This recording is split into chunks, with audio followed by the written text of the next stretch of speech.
دوستو channel subscribe like اور share فرمائیں، شکریہ۔ بسم اللہ الرحمن الرحیم، الحمدللہ رب العالمین والصلاة والسلام علی خاتم النبیین۔ پاک ویوز محمد منشا، السلام علیکم، کیسے ہیں جی؟ بات کرتے ہیں دو تین پوائنٹس پر۔ ایک تو یہ ہے کہ یعنی مولانا سے نون لیگ کا رابطہ ہوا ہے، تو گویا پھر وہ کیا کہتے ہیں کہ نارملائزیشن کی طرف گویا پروسیس جو ہے وہ ان موشن ہے۔ اور دوسری بات کرتے ہیں کہ جو نیازی صاحب نے IMF کو خط لکھا ہے کہ پاکستان میں مداخلت کریں اور ان کی سنوائی کریں، یعنی خان صاحب جو خواہش رکھتے ہیں وہ اس سے مشروط کی جائے، جو آئندہ جو بھی پاکستان سے ڈیلنگ ہے، جو متوقع IMF اور پاکستان کے درمیان ایک پیکج ڈیل ہے، اس کو۔ تو مولانا آپ سمجھتے ہیں کہ یعنی ان کے فہم کے مطابق جو 8 فروری کا الیکشن ہے اس میں بہت زیادہ دھاندلی ہوئی ہے، اور ظاہر ہے جب کوئی پارٹی کے سربراہ یہ بات کرتا ہے تو اس سے مراد اس کی اپنی پارٹی کے خلاف دھاندلی ہی ہوتی ہے۔ اب اس والے سے انہوں نے غیظ و غضب کا بھی اظہار فرمایا، اور اب مولانا فضل الرحمان دامت برکاتہم عالیہ کی رہائش گاہ پر مسلم لیگ نواز کا ایک وفد گیا، جس کی قیادت جو ہے وہ سابق اسپیکر قومی اسمبلی اور آئندہ متوقع اسپیکر قومی اسمبلی جو گویا کہ نامینیٹڈ ہیں رولنگ کولیشن کی طرف سے، یا نیکسٹ رولنگ کولیشن جو آ رہی ہے PMLN اور PPP کی طرف سے، ایاز صادق صاحب، ان کی قیادت میں وفد گیا ہے۔ ظاہر ہے اس وقت پرائمری پرپز ان کی یہ تھی کہ آپ نہ صرف پارلیمنٹ میں شرکت کریں بلکہ ہمیں ووٹ بھی دیں اسپیکرشپ کے لیے اور ڈپٹی اسپیکرشپ کے لیے۔ یعنی ایک روایتی طریقہ ہے کہ جو عموماً کینڈیڈیٹ ہوتا ہے اسپیکرشپ کا یا پریزیڈنٹ شپ کا یا ڈپٹی اسپیکرشپ یا چیئرمین سینٹ کی صورت میں اس پوزیشن کا امیدوار، وہ عام طور پر باقی جو پارلیمانی گروپ ہیں جن کی پریزنس ہے قومی اسمبلی میں یا سو ٹو سے سینٹ میں، تو ان سے رابطہ کرتے ہیں، کنویسنگ کرتے ہیں، اپنے لیے گویا ووٹ مانگے جاتے ہیں۔ یہ ایک ظاہر ہے الیکشن ایئرنگ کا حصہ ہے۔ تو اس حوالے سے نون لیگ کا کیونکہ اسپیکر جو ہے وہ یعنی جب تک آپ تک یہ ویڈیو پہنچے گی اجلاس موسٹ پروبیبلی شروع ہو چکا ہوگا یا ہونے والا ہوگا، کیونکہ 29 فروری کو ہو رہا ہے، اور میں 29 فروری جہاں میں رہتا ہوں وہاں بھی کوئی 2 گھنٹے باقی ہیں شاید جی، تو یعنی 29 ہونے میں 2 گھنٹے باقی شروع ہونے میں۔ تو اس والے سے یعنی عبد الغفور حیدری جو JUI کے بڑے فعال رہنما ہیں، تو انہوں نے یہ بیان دیا کہ ہم حکومت سازی میں شرکت نہیں کریں گے، لیکن اس انٹریکشن سے علاوہ JUI نے یہ فیصلہ کیا ہے اپنے جو ان کی پارلیمانی آئندہ پریزنس ہے، ان یعنی MNAs الیکٹ جو ہیں ان کی موجودگی میں، یہ بات جناب مولانا کی صدارت میں ہونے والے اجلاس میں طے ہوئی ہے کہ وہ قومی اسمبلی میں باقاعدہ حلف اٹھانے جائیں گے۔ تو گویا وہ پارلیمانی سیاست جو ہے وہ اس کو خیر باد نہیں کہہ رہے، وہ کوئی ہول یا فل فلیجڈ انداز میں، اگر اس سے یہ مراد لی جائے کہ اسمبلیوں کو چھوڑ کے سڑک پر آ رہے ہیں، تو ایسی کوئی بات نہیں ہے۔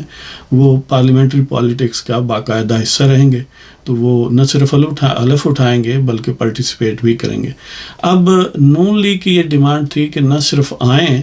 بلکہ پارٹیسپیٹ کریں اور ہمیں ووٹ دیں۔ ظاہر ہے جہاں تک پارٹیسپیشن کی بات ہے، اگرچہ انہوں نے ایٹ دیئر اون یہ بات ڈیسائیڈ کی سارے پروز اینڈ کانز دیکھنے کے، ظاہر ہے وہ جینوئن سیاستدان ہیں اور ہر پولیٹیکل ایکٹ کے کنسیکوینسز کو اچھی طرح جانتے ہیں کہ بائیکاٹ کرنا پارلیمنٹری پالیٹکس میں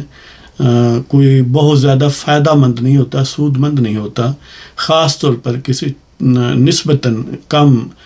پولیٹیکل اسٹرینتھ والی پارٹی کے حوالے سے۔ تو اس لیے وہ گویا یہ سوئسائڈل اقدام نہیں کریں گے پالیٹکس کے نقطہ نظر سے، تو وہ حصہ ضرور لیں گے، ہاں اپنے نیریٹو پر بھی قائم رہیں گے کہ دھاندلی ہوئی ہے ان کے خلاف۔ اور انہوں نے یہ بھی بات کلیئر کی ہے JUI نے کہ ان کے گریونسز نون لیگ یا پیپلز پارٹی کے خلاف نہیں ہیں، بلکہ ان کے گریونسز جو ہیں بعض اسٹیٹ انسٹیٹیوشنز کے آفس ہولڈرز کے خلاف ہیں. تو الٹیمیٹلی اس کا مطلب یہی ہوا کہ اگر یعنی ان کو ایک خیبر پختونخوا کے بیس کے حوالے سے دیکھا جائے تو ان کے گریونسز، ایک تو وہ جو اسٹیٹ انسٹیٹیوشنز کی بات کر رہے ہیں ظاہر اسٹیبلشمنٹ، اور دوسرا یہ ہے کہ جو پھر اس دھاندلی کے یا مبینہ دھاندلی کے جو فائدہ مند ہیں، فائدہ اٹھانے والے بینیفیشریز ہیں، وہ تو سنی اتحاد council plus P T I ہے. تو اس لیے ان کے الٹیمیٹلی گریونسز تو ان کے خلاف ہیں، تو وہ بھی اپوزیشن میں ہیں، یہ بھی اپوزیشن میں ہیں. اس لیے کہ جو حکومت نہیں بنائیں گے تو ظاہر اپوزیشن میں ہوں گے. اب یہ علیحدہ بات ہے کہ وہ اپوزیشن کا حصہ، یعنی وہ اپوزیشن جو پی ٹی آئی سپورٹڈ یا پی ٹی آئی ٹرنڈ سنی اتحاد کونسل ہے، اس کا حصہ نہیں ہوں گے. وہ اپنے طور پر اپوزیشن کا حصہ ہوں گے، اپوزیشن بنائیں گے. تو یہ ایک تو خوش آئند بات ہے کہ دو بڑی اہم اور فعال پارٹیوں کے درمیان گویا 8 فروری کے بعد انٹریکشن ہوا ہے، جو کہ سابق باقاعدہ اتحادی ہیں پی ڈی ایم کے صورت میں اور حکومت کا حصہ رہے ہیں. گویا ایک دوسرے کے لیے کوئی ایگزیلیری رول ان کا رہا ہے یا ایک الائز کا رول رہا ہے، ایک دوسرے کے دست و بازو رہے ہیں. تو نیکسٹ یہ ہے کہ یہ بھی یعنی امکان بڑا اسٹرانگ ہے کہ میاں نواز شریف باقاعدہ جناب مولانا فضل الرحمان دامت برکاتہم عالیہ کے سے ملاقات کریں گے. یہ ظاہر ہے مزید اچھی بات ہے کہ ایک ہائیسٹ لیول پر پارٹیز کے حوالے سے کنٹیکٹ ہو اور ان کے درمیان ایک یعنی جو کارڈیالٹی پہلے تھی، جو ایک خوشگوار تعلقات تھے، ان کو پھر بحال کیا جائے. تو یہ یعنی مثبت بات ہے اور پارلیمانی پالیٹکس کے لیے یہ اس کے کنسیکوینسز بہت زبردست ہیں. تو اس لیے مولانا اس کے باوجود کہ مبینہ طور پر ان کے خلاف دھاندلی ہوئی ہے اور ان کا یہ یعنی جو دعویٰ ہے کہ انہیں زبردستی یعنی ہرایا گیا ہے، یہ ہونے کے باوجود وہ پارلیمانی پالیٹکس میں ایک فعال کردار ادا کریں گے. اب ظاہر ہے اگرچہ اسٹرینتھ ان کی کم ہے، لیکن وہ بہرحال خود پارلیمان میں، قومی اسمبلی میں موجود ہوں گے. سابقہ اسمبلی میں ظاہر ہے وہ بذات ہی موجود نہیں تھے، تو اس میں تو خود وہ موجود ہوں گے. تو گویا وہ اسٹرینتھ کی جو بظاہر کمی ہے وہ ان کی براہ راست موجودگی سے بڑی حد تک کمپنسیٹ ہوگی. وہ ایک معتبر اور بھرپور آواز ہوں گے قومی اسمبلی میں، اور اس طرح گویا ایک سین افیکٹ ہوگا، ایک سوبر افیکٹ ہوگا پارلیمنٹ کی ود ان جو کاروائی ایکٹیویٹیز ہوں گی یا ادروائز جو پارلیمنٹری ڈیموکریسی کے حوالے سے معاملہ ہے. تو یہ ایک خوش آئند بات ہے اور یہ رولنگ کولیشن کے لیے بھی اچھا ہے. دیکھیں اس سے پہلے جو 2018 والے الیکشن تھے اس میں بھی شروع میں مولانا کا یہی موقف تھا کہ وہ بائیکاٹ کریں گے، لیکن الٹیمیٹلی ظاہر ہے سینس وڈ پریویل. کچھ چیزیں ہوتی ہیں جو ایک خاص ٹائم پر ایک خاص انداز میں ہی ٹیکل کی جانی چاہیے، اور وہ مولانا سے بہتر کون جانتا ہے. لہٰذا وہ امیڈیٹ ایک غم و غصے کا اظہار اپنی جگہ اہمیت رکھتا ہے، اور پھر یہ جو ایک کول ڈاؤن افیکٹ ہے اس کے بعد پارلیمانی پالیٹکس میں فعال رہنا، یہ نہ صرف یہ کہ ملک اور پارلیمانی سیاست کے مفاد میں ہے، بلکہ اس جماعت کی سیاست اور اس کی سیاسی وجود اور اسٹرینتھ اور بقا کے لیے بھی بہت ضروری ہے. تو اب دوسرا معاملہ دیکھتے ہیں کہ آئی ایم ایف کو جو نیازی صاحب ہیں یعنی جو پی ٹی آئی کے اصل رو رواں ہیں، انہوں نے خط لکھا ہے، اور خط میں یہ لکھا ہے کہ یعنی جو آئی ایم ایف عام طور پر جن ملکوں کو پیکج دیتی ہے ان میں ایک ساتھ یہ بھی بات کرتی ہے کہ گڈ گورننس ہو. اب گڈ گورننس جو ہے ایک بڑی وائڈر ٹرم ہے جس کو ڈیفائن کرنا کنکریٹ ٹرمز میں، کنکریٹ اس کے میننگ جو ہے وہ طے کرنا بڑا مشکل سا کام ہے. یعنی ایک ہی گورنمنٹ میری نظر میں گڈ گورننس ڈلیور کر رہی ہے اور دوسرے کی نظر میں نہیں کر رہی. تو اس حوالے سے انہوں نے اس کو مزید یعنی نیازی صاحب نے اس کو ایک کور کے طور پر یوز کر کے گویا آئی ایم ایف کو اپنے ملکی مفادات، ملکی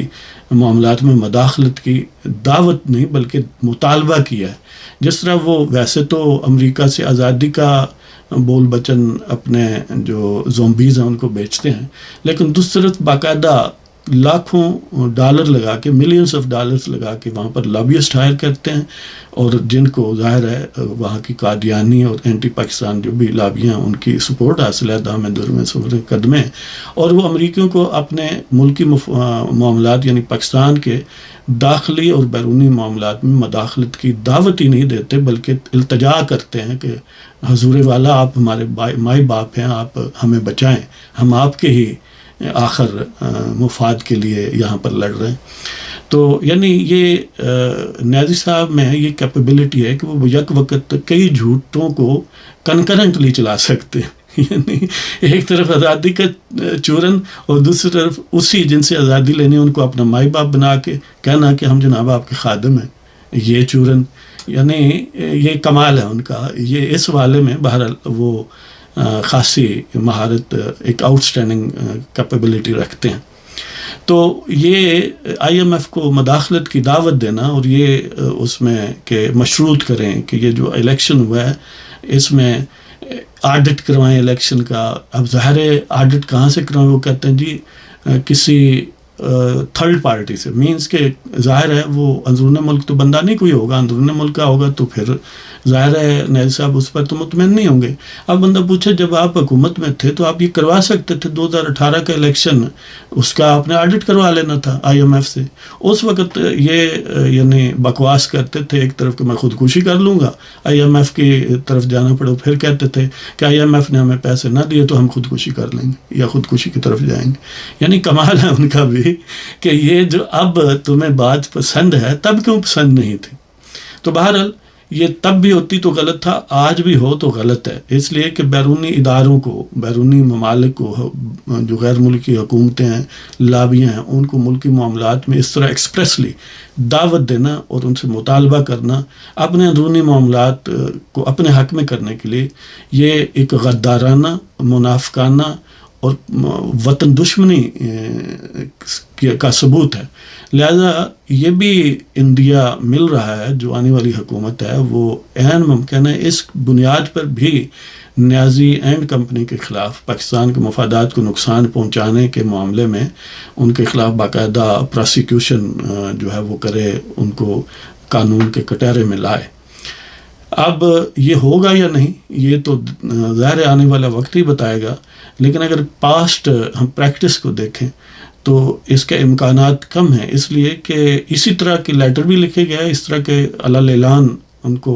یعنی پبلک بھی وہ چیزیں ہو گئیں۔ یہ شوکت ترین جو پچھلا وزیر خزانہ تھا نیازی کا، اور اس وقت کے صوبائی وزراء اعلیٰ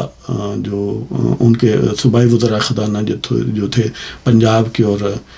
خیبر پختونخوا کے، انہوں نے بھی یہ یعنی نیازی کلٹ کے حوالے سے ایکسپریسلی اور بھرپور کوشش کی سبوٹاج کرنے کی، لیکن یہ الگ بات ہے کہ وہ میں کہتا ہوتا ہوں کہ چوڑیں دیکھ کے مجھی گائیں نہیں مردی ہیں۔ اگرچہ چوڑوں کا یہ مفاد ہے کہ وہ مریں اور وہ گوشت مفت میں کھائیں، تو یہ جو نیازی صاحب ہیں یہ بھی اچھی طرح سمجھ لیں کہ اس طرح جو سٹیٹس ہیں نا، پاکستان ایک بڑا اگرچہ فائنینشلی یا پولیٹیکلی اب سٹیبل نہیں ہے بہت سارے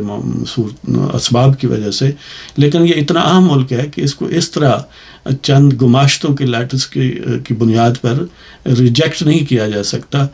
ہاں یہ الگ بات ہے کہ بہرحال پریشر سٹیٹس کو برداشت کرنا پڑتا ہے،